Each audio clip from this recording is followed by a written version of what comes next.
Good day to you all in your various time zones.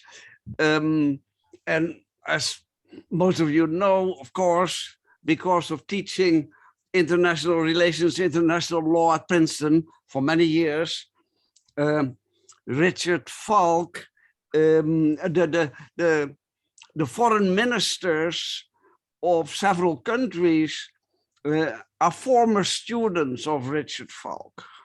And because of this, he has access to some high altitude information. And because of serving as a special rapporteur to the UN on human rights in occupied Palestine for quite a number of years, Richard Falk has been in the target zone of strife, which has given him an inside perspective on questions of global, what shall we call it, global rebalancing.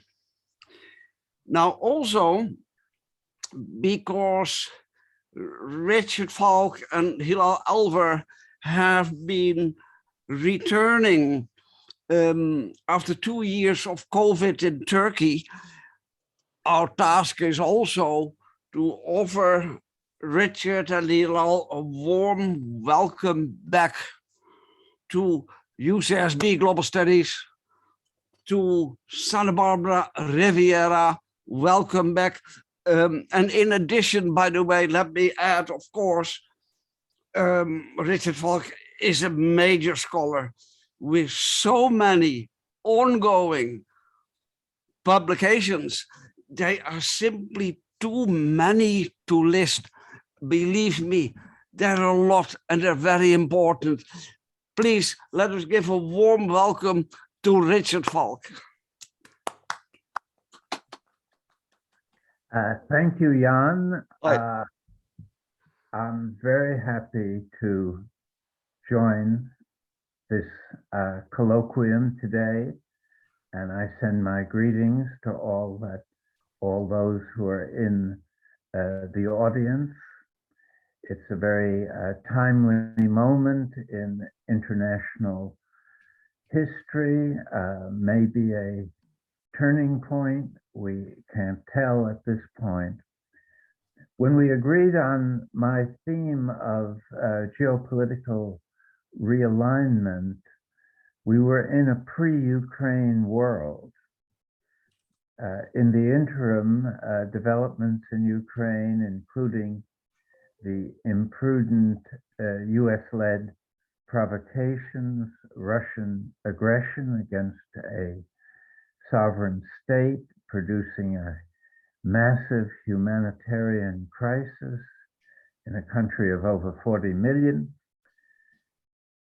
followed by the confrontational Western response by way of sanctions, producing what I would regard as a win-lose calculus rather than striving for partial win-win political outcomes, with the proviso that no matter how this crisis unfolds in further developments, it will be a setback for Russia, a major loss for Russia. And that arises from the brutality of the invasion, the blatant disregard of the international law norm of prohibiting aggressive war, which is really the core norm of the UN Charter.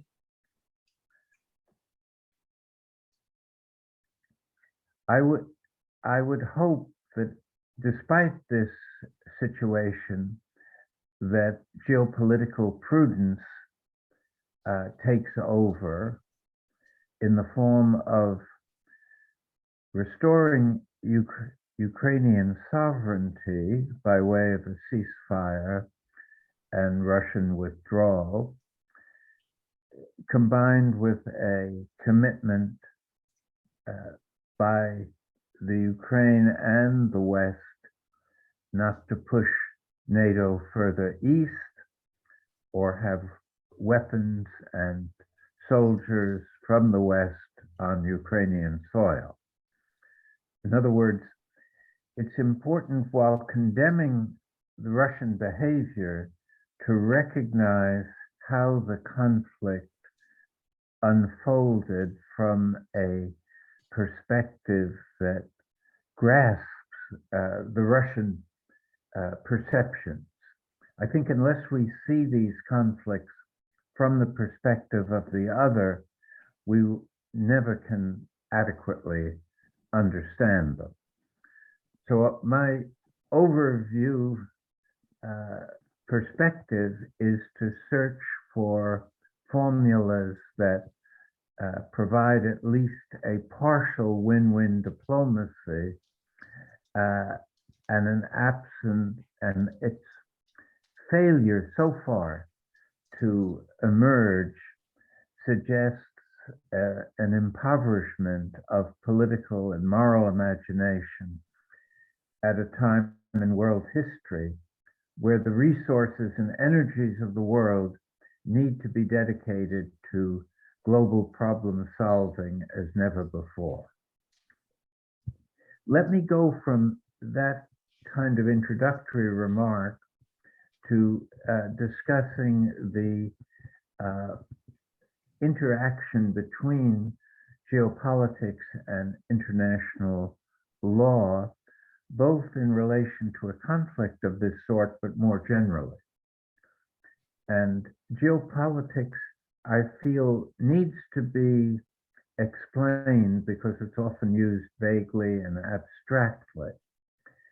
I find it the easiest way to understand the essence of geopolitics is to reference the behavior of dominant states, what used to be called the great powers. And since the formation of the UN has been associated with the permanent 5 members of the Security Council who emerged from World War II as the primary, were treated anyway, as the primary international actors in the world. There's a lot of confusion in the discussion of these kind of normative issues within international relations, because ever since the Westphalian Treaty in the middle of the 17th century, there's been a tendency to view the world as state-centric, based on the juridical equality of states exemplified by international law. And this has been further confused, in my view, in the recent political discourse of the US Secretary of State, Antony Blinken, by his contention that the US foreign policy is rule-governed, while that of its rivals, China and Russia, is not. In actuality, the reality of geopolitics is most manifest in war, peace, or international security contexts. It's less, there is some truth to talking about the world economy as rule governed, but that is qualified by the fact that those rules emanate from Western dominated so-called Bretton Woods institutions of the World Bank and IMF, as later supplemented by the World Trade Organization.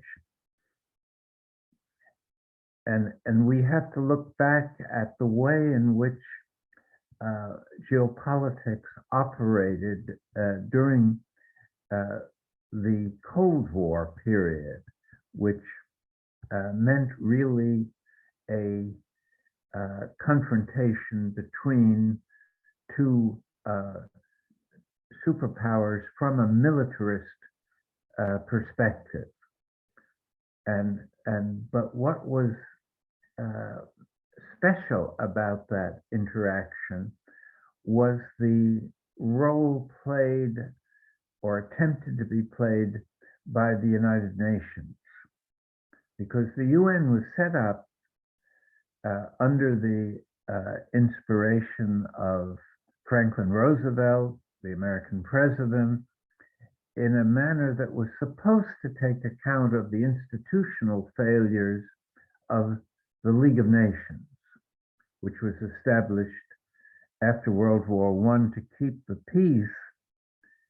FDR attributed the failure of the League as arising from its Westphalian state-centric character. And instead, Roosevelt favored the establishment of what was to be a hybrid institution, geopolitical primacy for the Security Council, with the authority to reach and implement by force if necessary, binding decisions. The Westphalian statism was assigned to frame the role of the General Assembly and the rest of the UN system, including the International Court of Justice, which basically only had advisory and recommendatory authority that has turned out to be quite inconsequential from the point of view of global governance. So what one brought into being, it was a strange creature in the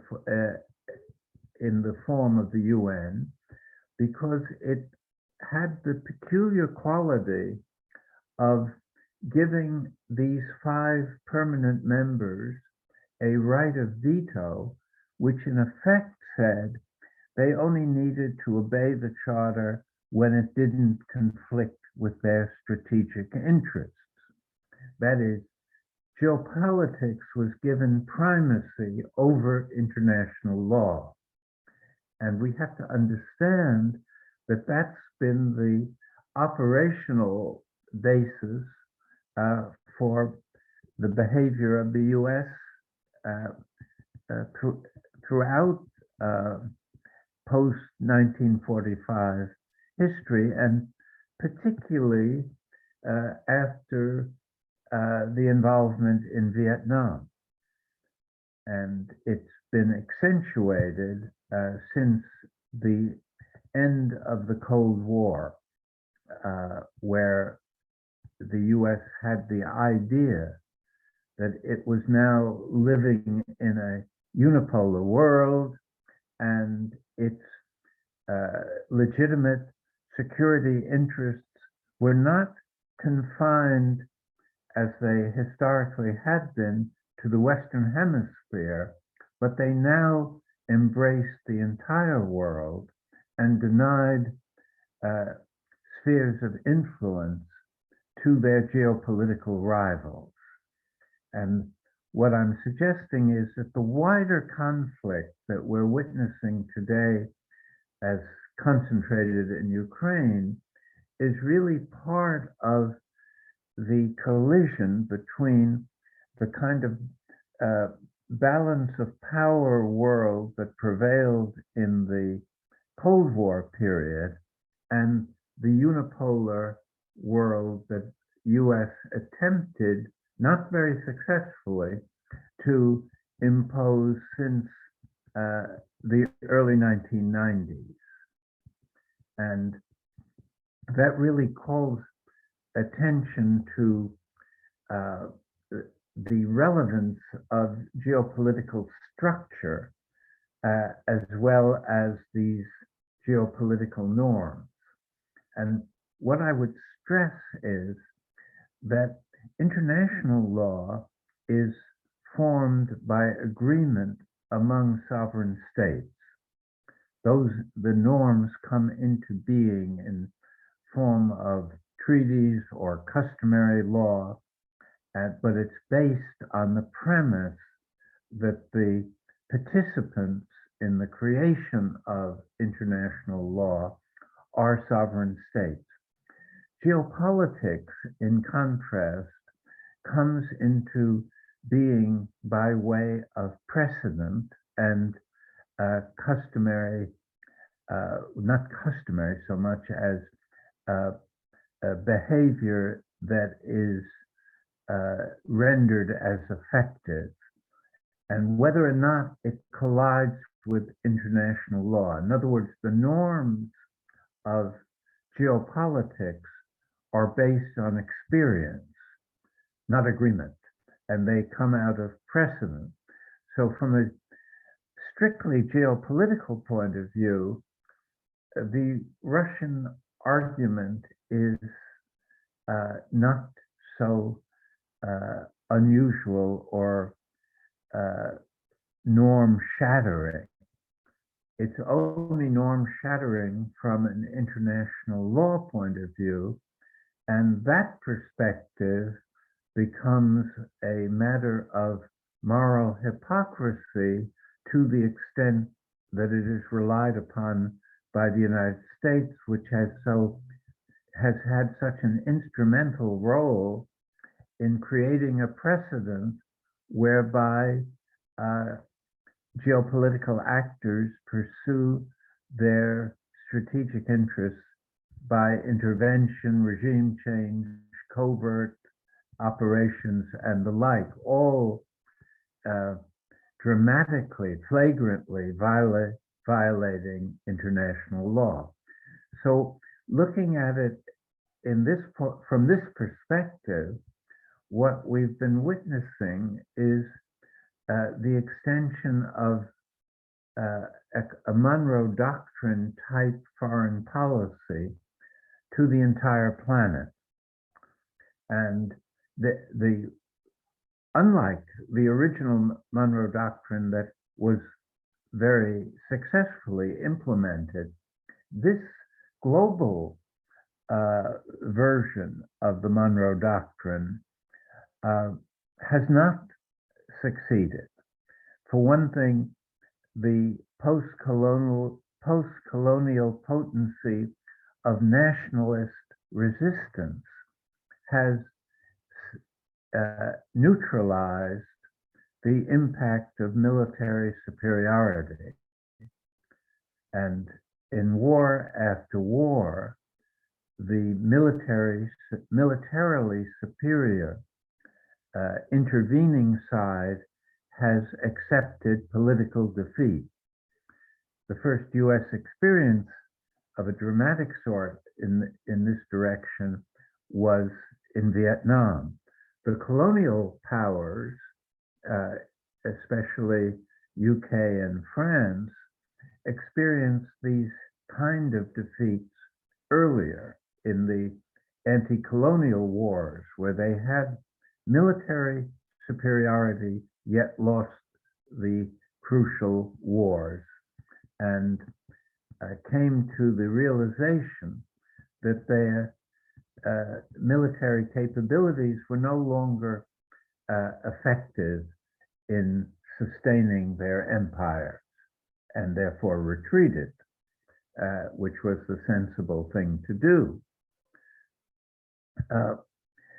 So far, the US, I think, hasn't recognized the futility of seeking to control the security of the world through military power. It has navies in every ocean. It has more than 800 foreign military bases. It has covert operations in hundreds of countries, but it can't deal with determined nationalist resolve to resist. And the Russians are also facing this kind of exaggerated reliance on military power in a post-colonial world where national resistance proves so effective.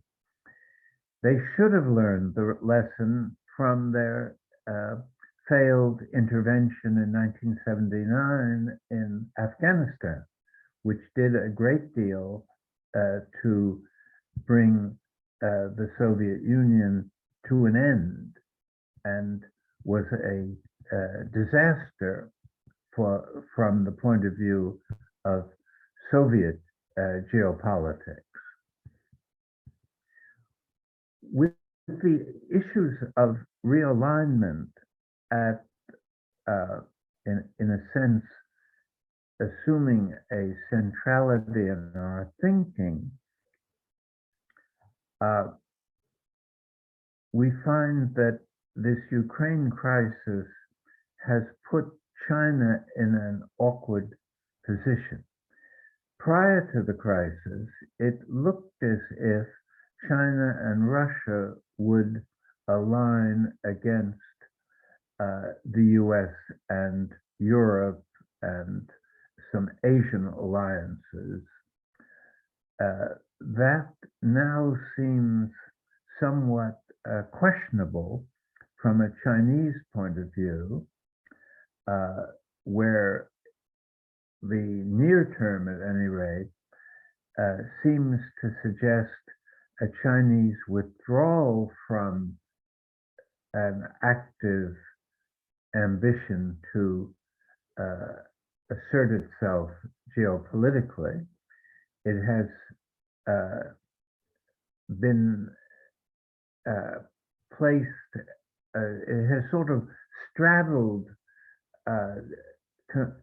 contradictory positions during the Ukraine crisis, abstaining in the Security Council from voting on the resolution, and abstaining in the General Assembly. In other words, China finds itself, even though it was provisionally friendlier with Russia than the US, more or less in an intermediate position because of these geopolitical norms. China, more than any other of these geopolitical actors, feels its interests and values are best served by Westphalian geopolitics. In other words, by respecting territorial sovereignty according to legal constraints. And it has somewhat contradicted that in its own sphere of influence surrounding its borders and its claims to Taiwan and the South China Seas. In other words, China wants to be a traditional great power, but a traditional great power in a geopolitical arrangement that privileges territorial sovereignty.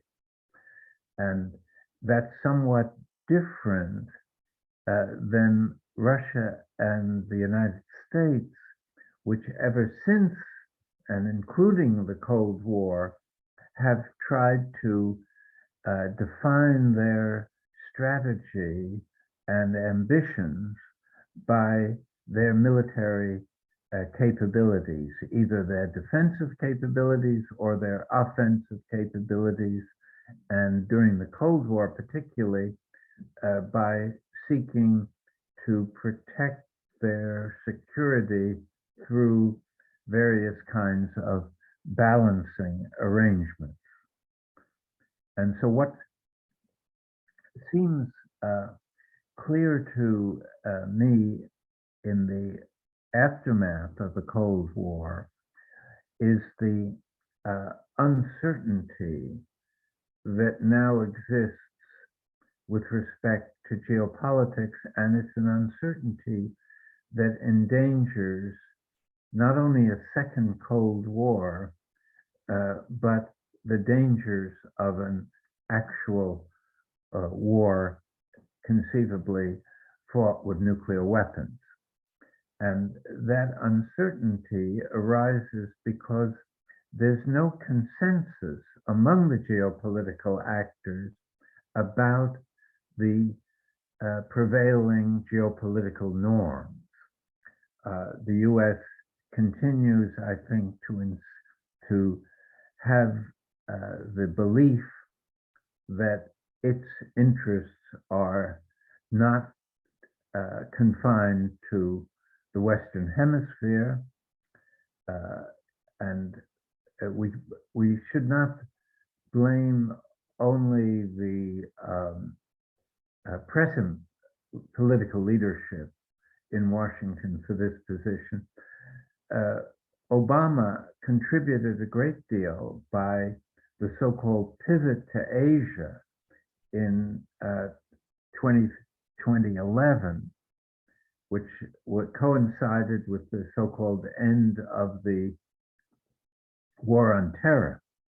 This was to be a new geopolitical venture emphasizing the legitimacy of American interests, strategic interests in the Asian context, which obviously was interpreted by Beijing as a confrontational move on the part of Washington, and was coupled.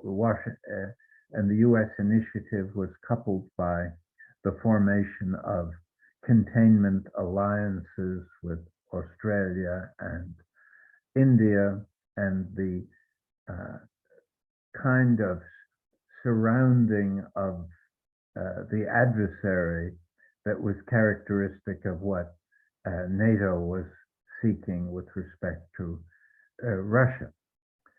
So we now come to a point where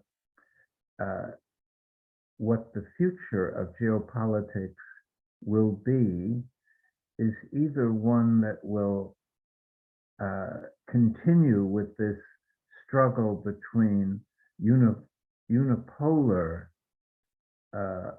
ideas and ambitions and those of a more traditional geopolitical sort that are being promoted by China and Russia. And the alternative to that is that the US retreats in recognition of the costs of continuing with its unipolar ambitions, which not only have weakened it domestically, but have taken attention away from urgent global challenges such as climate change and biodiversity, migration, various issues. And we now find the unfortunate reversion to the worst stages of the Cold War, with calls for increasing the military budget. And New York Times today carries an opinion piece by one of their regular writers, which advocates getting what he calls getting serious about national security, which he interprets it as building a 500-ship navy that is increasing naval capabilities by 200 warships. Hardly the path to either a peaceful or ecologically stable world. Let me bring these remarks to an end by saying that I think the prospects for a stable and prudent geopolitics are not favorable at the moment. But if the Ukraine crisis can be resolved in a way that at least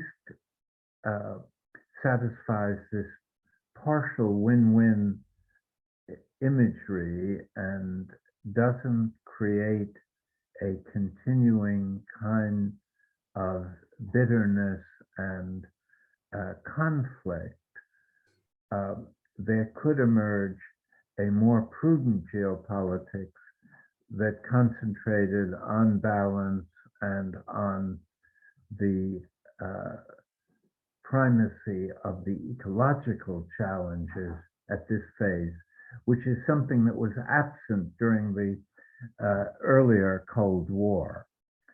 So I would end by saying that there is a hopeful path to the future, though it's blocked by the character of leadership, particularly in Moscow and Washington at this stage.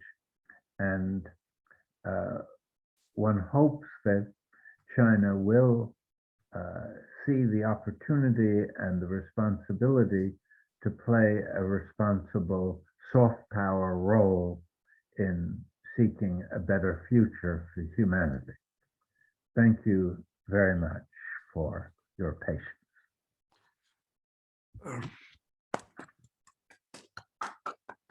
Richard, thank you very much. How to achieve balance in a no rules world. How to navigate in a no rules world in which some people claim that their rules prevail over others. Please, this is thoughtful reflection. Please, who wants to raise questions? Let me quickly say something in response to you, Jan, because I didn't want to imply that geopolitics has no rules. It has no, the rules it has are not subservient to international law, but it has rules that emerge out of, on the one hand, precedents, prior behavior. For instance, when the US was testing nuclear weapons in the atmosphere, it set a precedent, which it would later became very unhappy with when the French started testing nuclear weapons. But it was inhibited in objecting to the French because it had claimed as a geopolitical actor, it had insisted on being entitled to do this. And it couldn't deny what it claimed to others that were seeking to do the same thing. Richard, a note about China. China may want to have a bit of room of maneuver because of Taiwan. And so its balancing act. Please, I see questions from Marcus Dan Bishnu. Please, Marcus. Thank you so much. This was really, really fascinating. Especially also what you said about the current Ukraine crisis, that it is so important to avoid anything that is not taking into account a long-term perspective. Now, the question, how do you concretely envision a win-win scenario that would get out of the Ukraine crisis now? What kind of a formula could a peace movement in the European Union and America coalesce behind? Could you maybe concretize that a little bit? Yes, that's a very fair and difficult question. Pugwash, the network of scientists created by Einstein and Bertrand Russell in 1957, has put forth an 8-point program that really provides an answer better than I could give in a couple of minutes. And I recommend that to you as seeing a path toward what I'm calling a partial win-win. There's no way Russia can win, because either they lose the way we've lost in Vietnam or Iraq or Afghanistan, or they lose by humiliating themselves through what amounts to a political surrender. So they have to lose. China can win either by playing a constructive diplomatic role or by at least calling for a prudent and peaceful end to the crisis and supplying humanitarian aid and so on. The US can win by backing away from its confrontational and sanctions approach and showing, as it hasn't done up to this point, a readiness for diplomacy that gives Moscow what they're calling an off-ramp, by which it means don't humiliate Putin, even though he deserves humiliation. I mean, in other words, it takes a kind of geopolitical wisdom. See, maybe I should have emphasized that more, that geopolitics too can be more benevolent or more malevolent, depending on the kind of leadership provided by the geopolitical actors. And it's unfortunate that since the end of the Cold War, the US had great opportunities for creative and progressive geopolitical leadership, but it didn't take those opportunities. Let me just end by saying that the essence of what Pugwash calls for, and I agree about, is the establishment of a ceasefire, the arrangement of removal of Russian troops from Ukraine, some kind of international guarantees of human rights for the so-called Eastern provinces, Donbass region, the Russian majority provinces, and the permanent neutrality and off limits for NATO of Ukraine. I see that as the components of a partial win-win outcome. But thanks for the question. There is a remark from Henk Overbeek in the chat: Russia has won in Syria. Meanwhile, please, Bishnu, and then Rich Appelbaum. Thank you, Richard, for the clarity you bring to this, to the present situation via thinking about these two norms. And I wanted to actually ask a little bit about the uncertainty around geopolitical norms that you closed with. And I'm particularly interested in sort of a kind of a heterogeneous playbook against oligarchies. So, you know, way back when we were beginning with the unipolar world in 1992, Masao Miyoshi, et cetera, were talking about this rise of this new culture, which now has consolidated quite a bit around particular leaders. We think of Narendra Modi and the Ambanis, or, you know, so on and so forth. And one of the things that has been part of this dialogue is not only military strength, but, you know, attacking oligarchs close to Putin. And while bringing down particular leaders have always been a part of the war playbook ever since, you know, back in time, there seems to be another sort of layer to the geopolitical that is not just military, and that is so various. The playbook there is so various. It's hard to conceptualize. So I was wondering if you could talk a little bit about how this geopolitical uncertainty is partly because of other kinds of domains of warfare, cyber warfare, as well as financial warfare. Yes, that's a very well phrased question, and as with the prior question, a difficult one. I think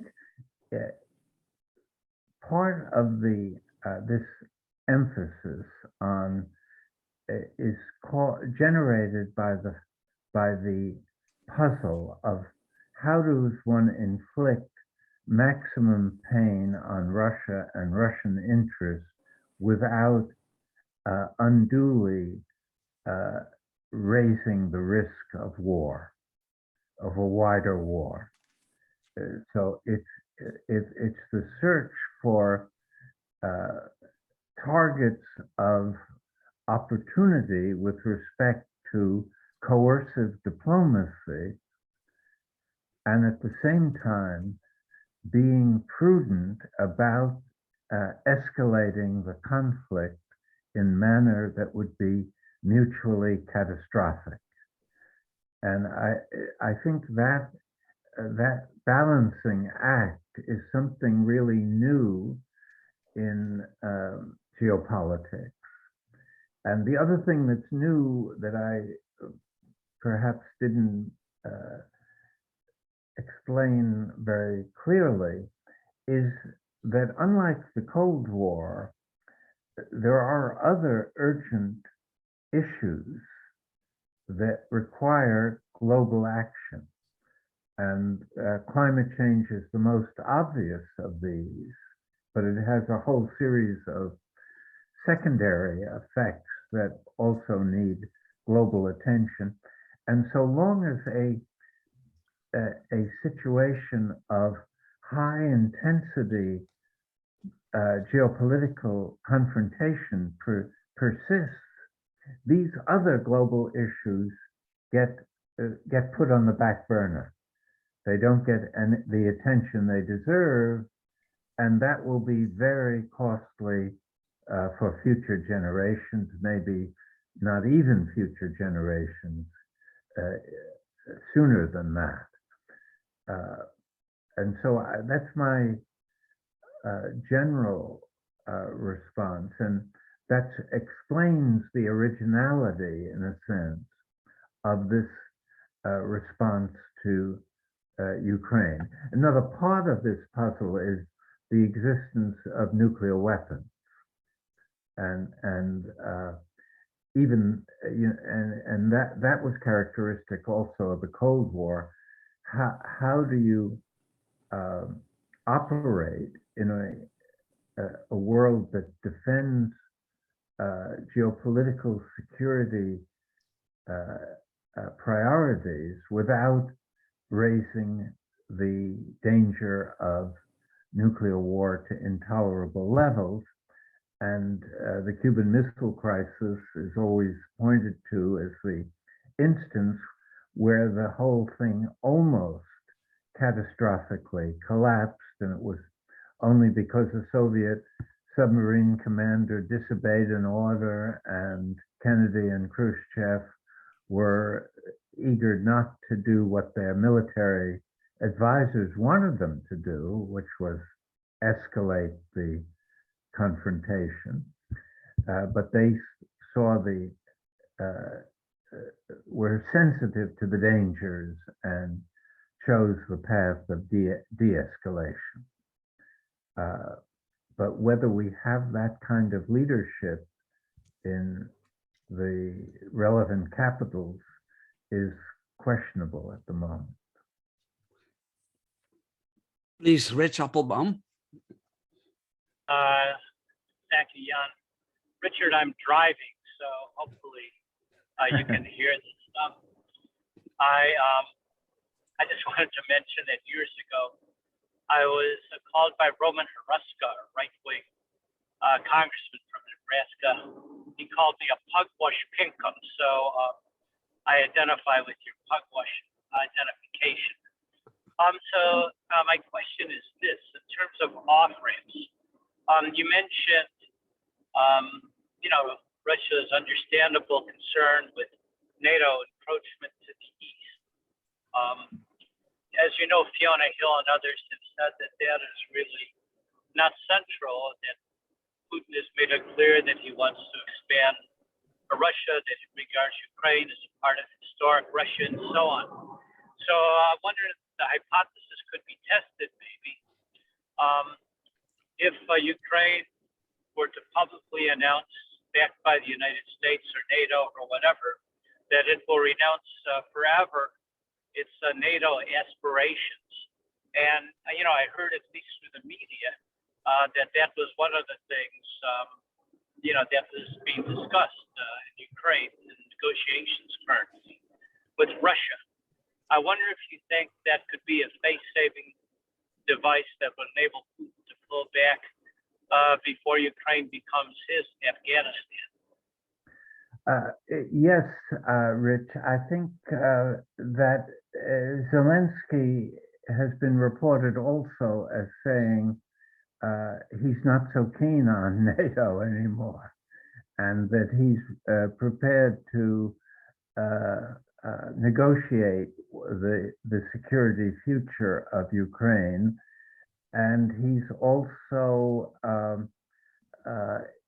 seems to be willing to say that the Minsk agreements to safeguard the Russian human rights in the Russian majority provinces, which have been abused by the Ukrainian government, can be the subject of negotiating international guarantees. So I think there are a lot of elements that look toward what I've been calling a partial win-win outcome. But whether US and NATO are willing to go that path and test whether Putin is willing to go on that path.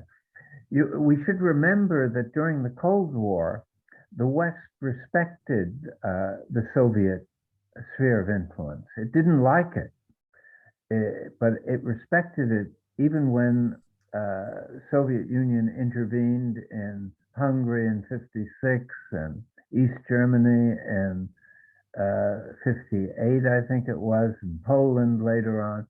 It saw that objecting to that sphere of influence was a path to war. And the closest the international, aside from the Cuban Missile Crisis, was in these divided countries where there were proxy wars, Vietnam, Korea, and almost in Germany. I mean, the divided countries provided the sites for the confrontation to take violent forms, but they took the proxy form. They didn't take the direct form, and so they were easier to disentangle from national, from the sense of national commitment. It was easier to disengage and reach compromises. Now, whether Ukraine falls in that category or not, it's a very different world, but I'm guardedly hopeful that this kind of geopolitical prudence will prevail. Thanks, Richard. Please, Mayfair. Your sound. I have two quick questions. The first is that to allow Ukraine to serve as a non-NATO buffer state between the West and Russia, it seems to me that we've lost the window of opportunity on that. Had this been done before the invasion of Russia, I think it would have been a good preventative. However, now that Ukrainians have experienced the full fury of Russian military aggression, it seems that we have to take into account what Ukrainian people want. I mean, we're speaking as if we're deciding Ukraine is going to be the sort of sacrificial lamb, and certainly we do have these other issues that you mentioned, like global climate change and so on to attend to, and war is never going to be good for climate. But it just seems like a very sticky, difficult issue. My second question is about the global capitalist order. This sudden seizure of oligarch private property, the capitalist order makes private property a sanctity, and both a legal as well as a moral kind of protected thing. So how can Western governments just seize oligarch property? Isn't that going against the global capitalist order? Why not seize Jeff Bezos and Elon Musk's property? I think that would be better to make it equal across all nations. Interesting observations. I think you're right about Ukraine, that it would be it's much more difficult now that the invasion and humanitarian crisis have occurred.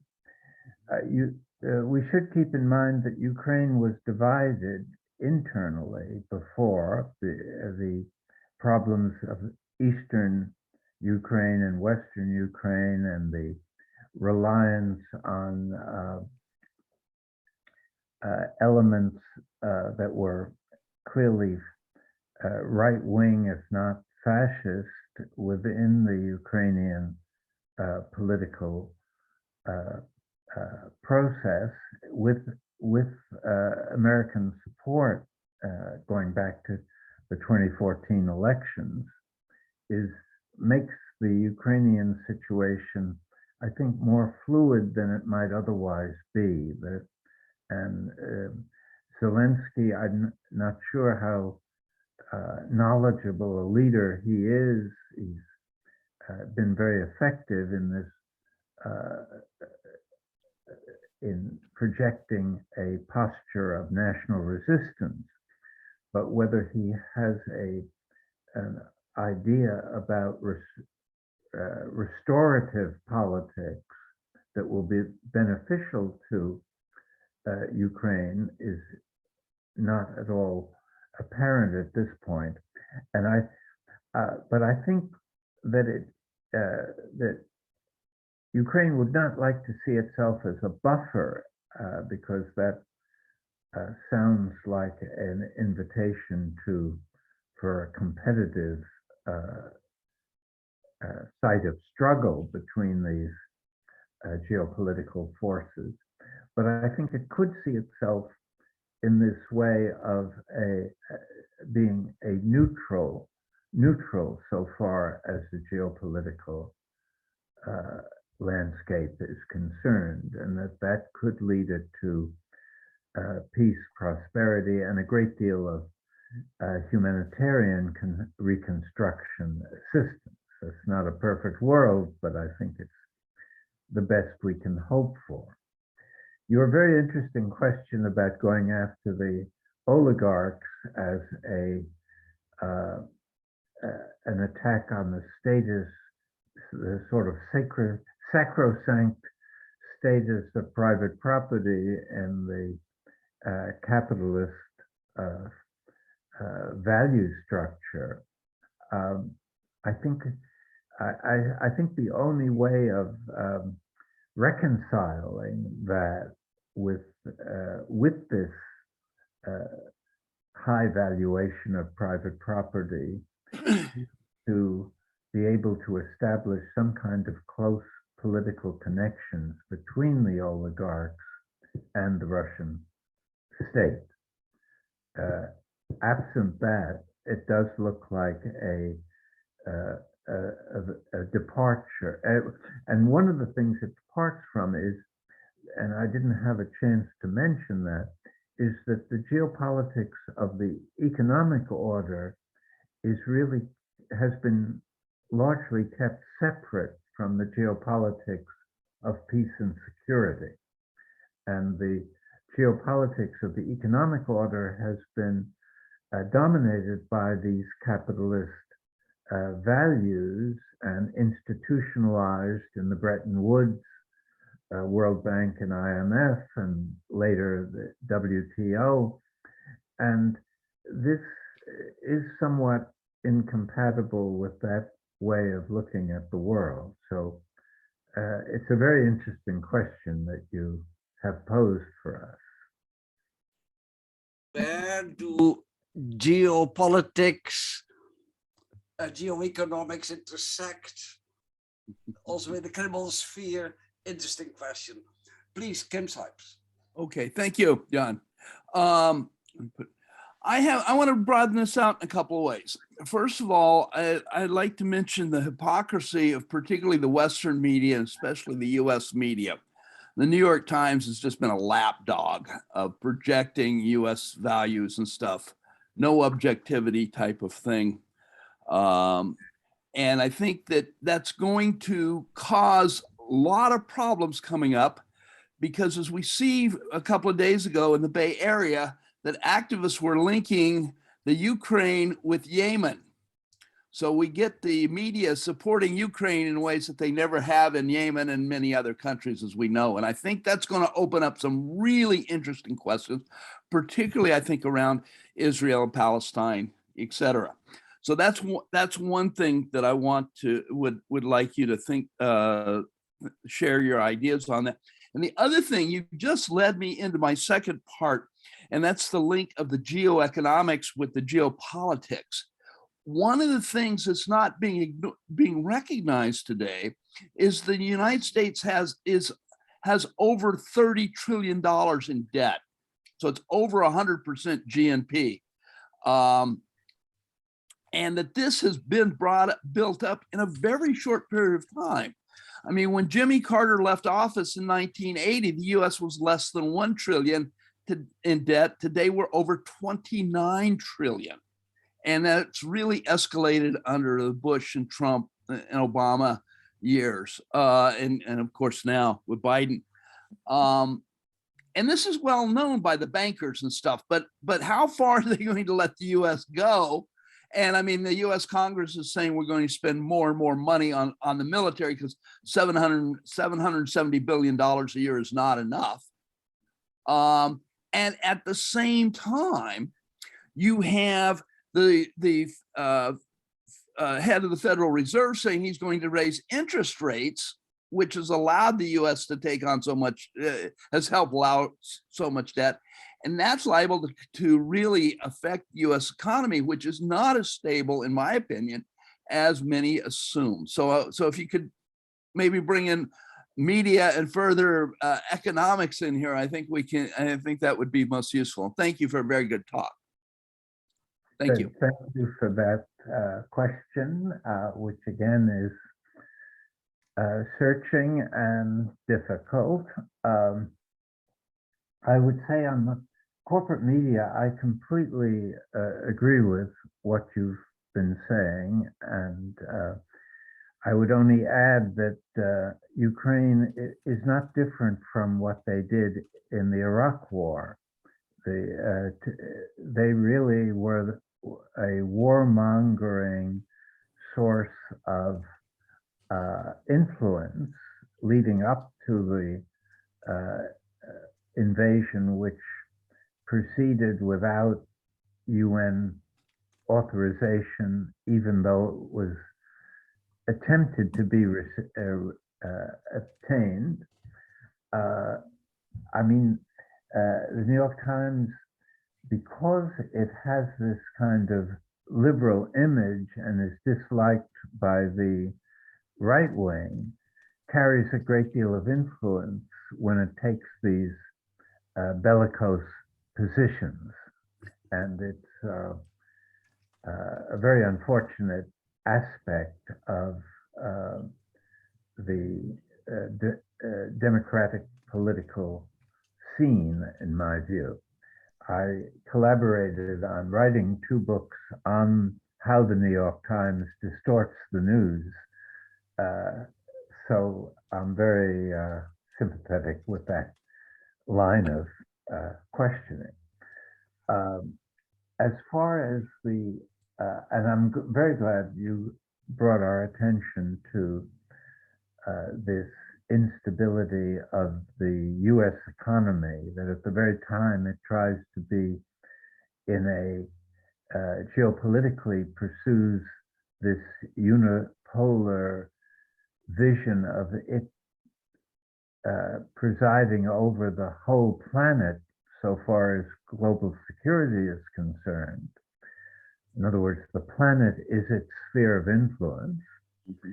At that very moment, it's more precarious than it's ever been economically and is vulnerable to collapse, including giving China a great deal of leverage because of its dollar reserves, which could be opportunistically released at any point and may induce a desirable measure of caution in Washington, although there isn't much evidence that that's happening. But I do think this high level of national debt, among other things, has inhibited a humane and sensible response to the economic aftermath of the COVID pandemic. In other words, domestic state building has suffered from the economically precarious situation combined with this overly, a foreign policy that rests on hubris, geopolitical hubris. And that's really dangerous for the US and for the world. If I may follow up with one question here or one observation, where I think the thing about the media is extremely interesting is that the Ukrainians basically are white, and they're responding very differently than they did to the Iraqis, who are brown, if you would, to be very crude.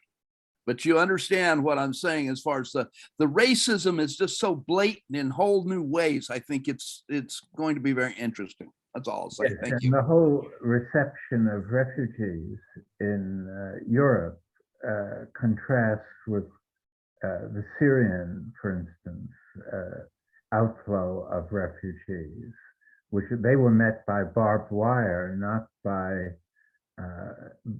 banquets and displays of solidarity and welcoming signs. So, and of course, Ukraine is not only a white country, but it's a Christian country, and Western Ukraine is largely a Catholic country, where Eastern Ukraine is Russian Orthodox in its religious affiliation. So that adds a dimension really to the point about racism. It also emphasizes this sense of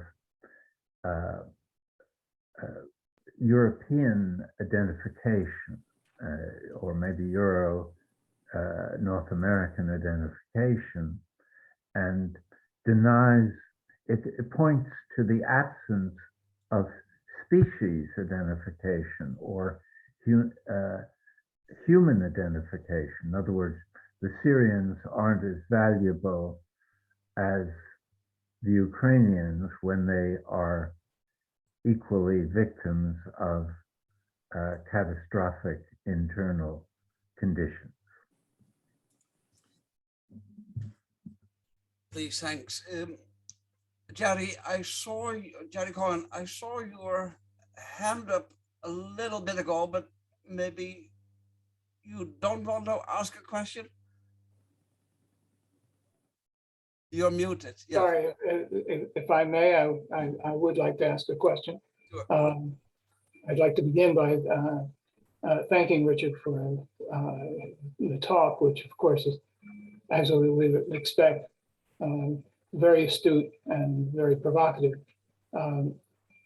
I'm having a little trouble with the underlying logic of a sentiment that's been expressed a number of times now by Richard and also by some of the questions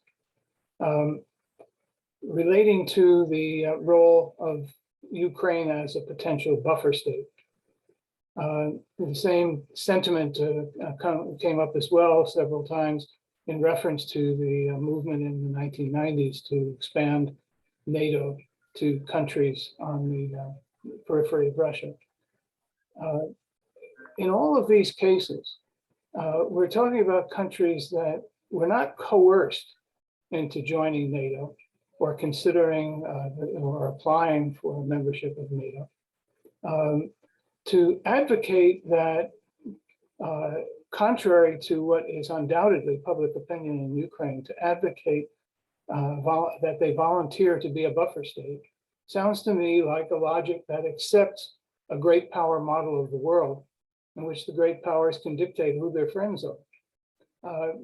Could I ask you, Richard, to respond to that? Am I wrong about what I perceive as the underlying logic? No, I think that's it's an appropriate response. I would precede it by saying, in my view, the West made a great mistake by not disbanding NATO after the end of the Cold War. NATO was supposedly designed to defend Europe against the Soviet Union. Soviet bloc collapsed, there was withdrawal, and instead of choosing this moment to establish a more peaceful world, there was this effort to not only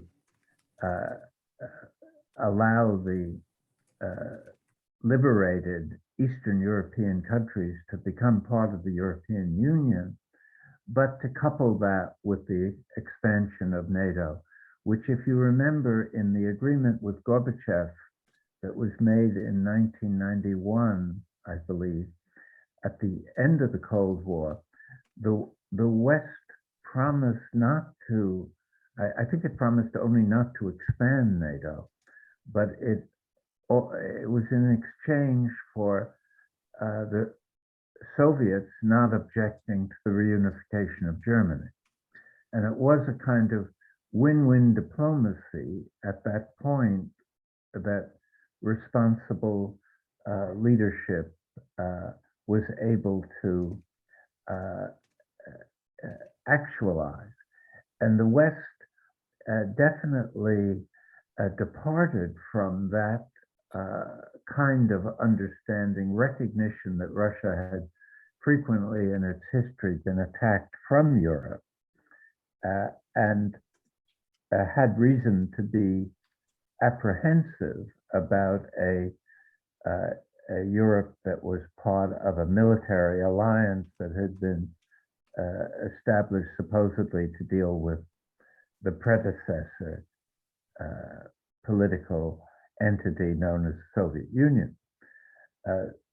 And no less a political realist than George Kennan said, nothing could be worse for the future of world peace than the extension eastward of NATO.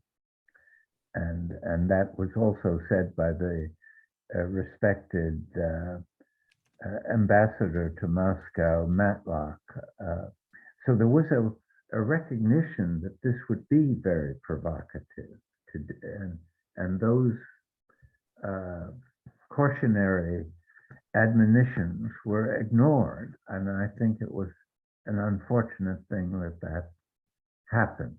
I mean, it's complicated. And your point about your last point, maybe the predominant point about respect for the self-determination of smaller countries is an important point, but it ignores the fact that for centuries the world has had this dual level of governance, territorial sovereignty plus great power discretion, or great power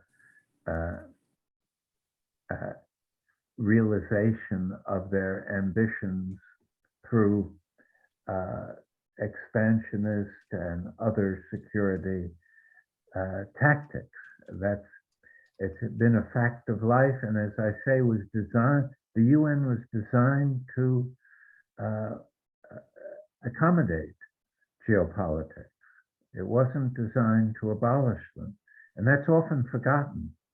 I mean, that it was Roosevelt who insisted that the League had failed because it tried to keep geopolitics out of its framework and led to the non-joining of the US and the withdrawal of Soviet Union and the expulsion of Germany. This hasn't happened with the UN. It's been a genuinely universal organization dedicated to various positive goals, but it's paid the price of accommodating geopolitics. And whether it's worth it or not is a question worth debating, but I doubt that we have time to do it justice today. If I may just make one simple point in responding to what you've just said, on the question of NATO expansion after the end of the Cold War, you and I, for better or for worse, are old enough to remember what the atmosphere was like at that time, at the end of the Cold War. And among other things, there were great fears of a return to war in Europe. There was a great fear of the destabilizing effect of reunification of Germany. And an argument can be made that the expansion of NATO was motivated not so much by fear of Russia, but rather motivated by a desire to institutionalize relations, political relations within Europe to minimize the risk of a return to war among the now 29 or 30 members of NATO. I think that it's important to recognize that the decision to expand NATO was not a decision made without serious consideration of pros and cons. And it certainly did have the risk of provoking Russia. But one has to recognize as well that there was a motivation that was legitimate about encouraging, through the institution of NATO, peace in Europe. No, that's a fair comment, but I think it overlooks the fact that I think one of the primary motivations for keeping NATO alive was to solidify post-Cold War American, what shall I say, hegemonic relationship to Europe and the security agenda. And NATO, as a post-Cold War actor, has mainly been important as a war-fighting alliance, first in Kosovo, then in Afghanistan, and to some extent in Syria and Iraq, all outside of Europe. And so I think it's been used as a tool, policy tool of Euro-American expansionist geopolitics. Please, Daniel. Yeah, I'm going to push into the same direction. As much as I really enjoyed the presentations without any slides, not necessary at all. I have to say that I still have some complications with accepting the premise of needing to deal with entitlements and predecencies by geopolitics of a Russian nature in that moment. I was on the Maidan in 2014, and origins of the protests was not joining NATO. Origins of the protests in Kiev 2014 was they wanted an association with the European Union instead with the Russian deal. And I think being in the position to say you can't grant this because of geopolitical history is really, for me, very difficult to accept. I'm sitting today in Budapest, I call in. Would that also still be a illegitimate self-proclamation by Hungarians to say that they don't want to beer with a Russian geopolitical influence. So to put it into a question, do you really stand that we need to live with Russian geopolitical aspirations? Or aren't we rather at a point in time where we need to talk about how do we end specific geopolitical ambitions? Yeah, I know. I am sympathetic with the question and personally prefer a world that was responsive to self-determination for all countries. But I don't think we live in that world. And until the US is willing to give up its extravagant geopolitical claims, it's unrealistic to expect Russia to do it, and to force it to do it will be very painful for the world. If the US were prepared to retreat to a Western Hemisphere view of its security role or priorities and reduce its defense military spending accordingly, one would have a different kind of international atmosphere, which would make those ideas that you put forward not only attractive, but capable of at least partial realization. Please, can I add in a question?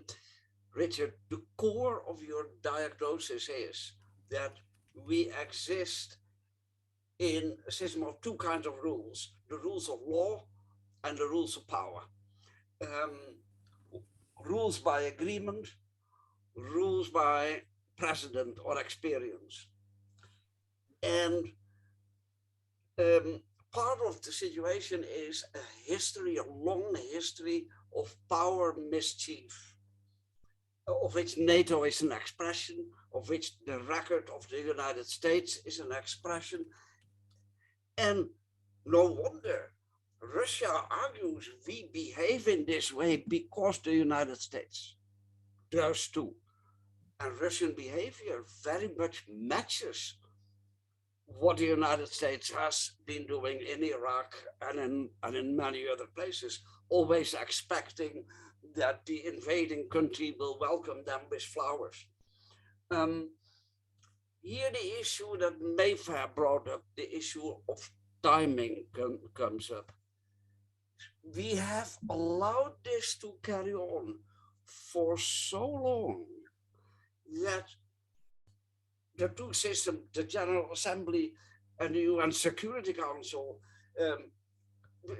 the strength of your diagnosis is that that which has been in existence so long, you show it to be the core of the world drama. And now we look to China to rebalance this because it has some extra resources on its table. We would like the middle powers, who have always been the powers in support of international law, because they lack that great power status, they should also come forward and say, the era of NATO, the era of the Cold War is over. And this kind of breaking point that we now reach, that should be articulated more clearly. We cannot simply rely on China to break this impasse. But I think your diagnosis is so precise. So please, do you think, where is a step further to rebalance this?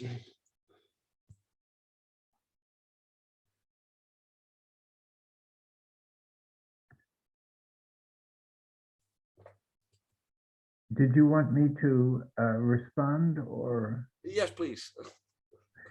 Yep. I think this, again, I would retreat to saying the world now is constituted by this double level of normative authority. And in that sense, only China is left to play a mediating role. And I don't know that it is capable or willing to play that role. And I don't know whether Washington or even Moscow would like it to. And it has a lot of risks for China.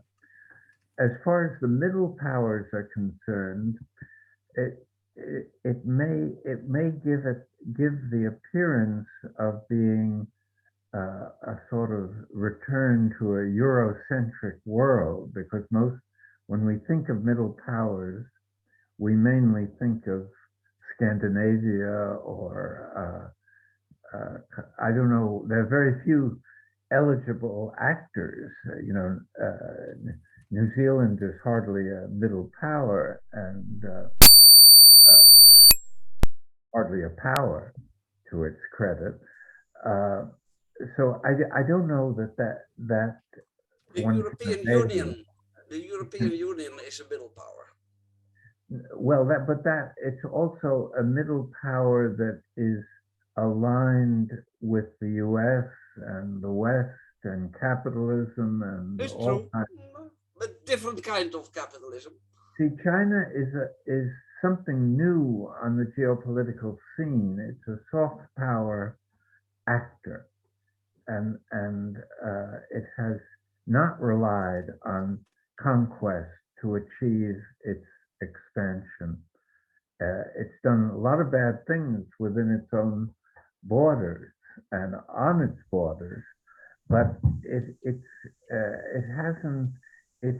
military capabilities, I think, are largely defensive and different from Russia or the US. It may want some leeway in terms of great power action in relation to Taiwan, so may be prudent in emphasizing international law or reinterpreting it.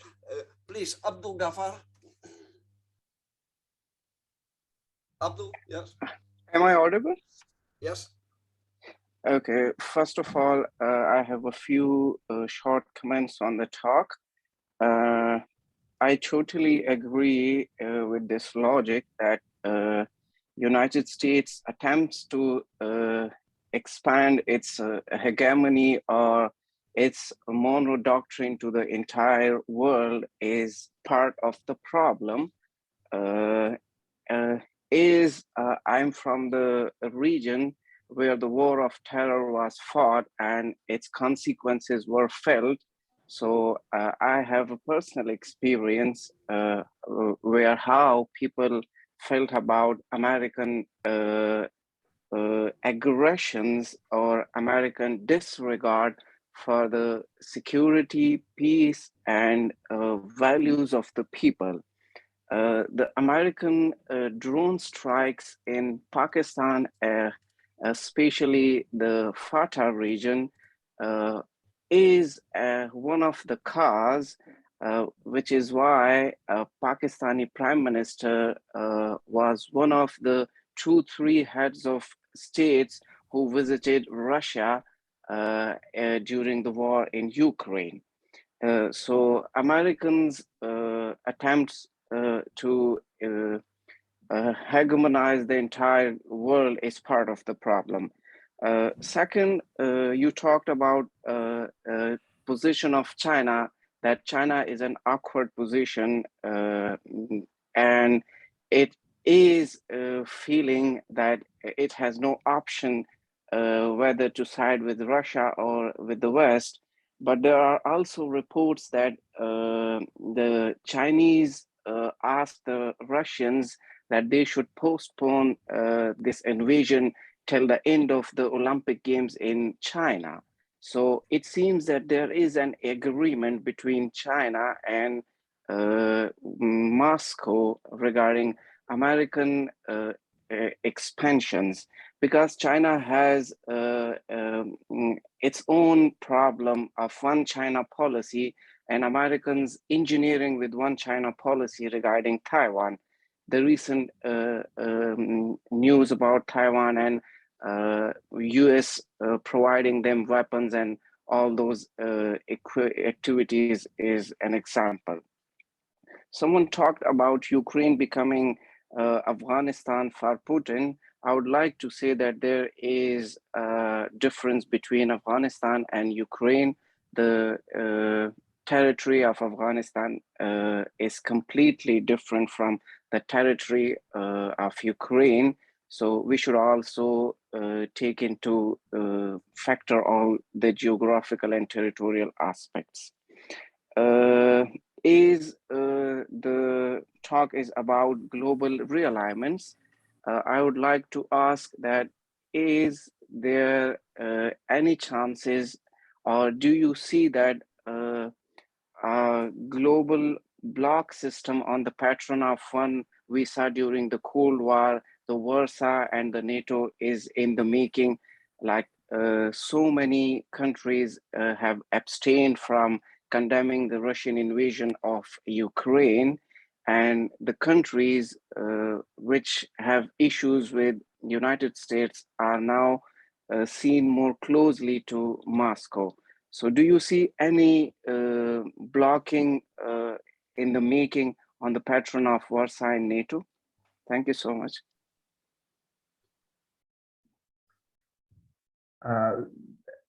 You raise a lot of interesting points, and I agree with the general tenor of your remarks, especially about American hegemony.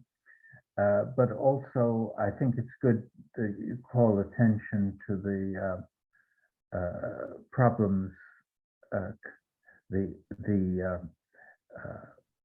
diplomacy that China is trying to pursue. And there are these reports that it asked the Russians to delay the Olympic Games. We don't have a very reliable understanding of what precisely was that communication, which is quite important for evaluating it, and whether that really figured prominently in the Russian timing. It may well have, but in any event, I think China has tried to protect its own national interests as it sees fit, and in that sense is a more of a Westphalian state than many of the geopolitical actors in the world. Its priorities are located on its borders. I mean, it's expansionist priorities, and it's really, in a certain sense, resembling the original Monroe Doctrine of the U.S. That it could be some kind of Z doctrine that could be enunciated. As far as the prospects for a global realignment resembling the Cold War, I don't think so. I think that as many countries as felt they could would like to not take sides and not to limit their options. And in that sense, there's a less ideological atmosphere in the present international setting than there was during the Cold War, where ideology was very important to shape the alignment of secondary states, and intervention was often prompted not so much by Soviet expansion as by indigenous Marxism, or for instance, the classic case, I suppose, is Guatemala in 1954, or it was motivated by trying to defeat economic nationalism, as in Iran in 1953. It wasn't really the Soviet encroachment. It was an effort to make the world as capitalist as possible and to curtail leftism or Marxism wherever they emerged. So that that's one important difference, is that you don't have this at least at this stage, there's not a strong ideological component to these alignments, and it's more about spheres of influence and whether there is a unipolar or some kind of multipolar or tripolar or bipolar world system. And Richard, let us hope that 5,000 years of state experience matter in the balance. Thank you very much for such a clear and engaged and precise diagnosis. Thank you very much, Richard. Thanks, everybody. Please, let's thank Richard Falk. Thank you, and thank you for very challenging questions. Well, thanks, everybody. Thanks, Brad. Over to you. By the way, one more talk in this quarter. Our dear friend, dear colleague, Bikku Parek will give us a talk. He was just in India, and now he is back in the UK. He will give us a talk on next Wednesday from Hull. Please, let's attend that too. Thank you very much. Yeah. Thanks, Richard. Thanks, everybody. Yeah, next week, Bikku is going to be talking about global ethics, which will bring a whole nother dimension to the discussions we've been having. So it's just what we need, please. Thanks, everybody. Have a wonderful evening or day.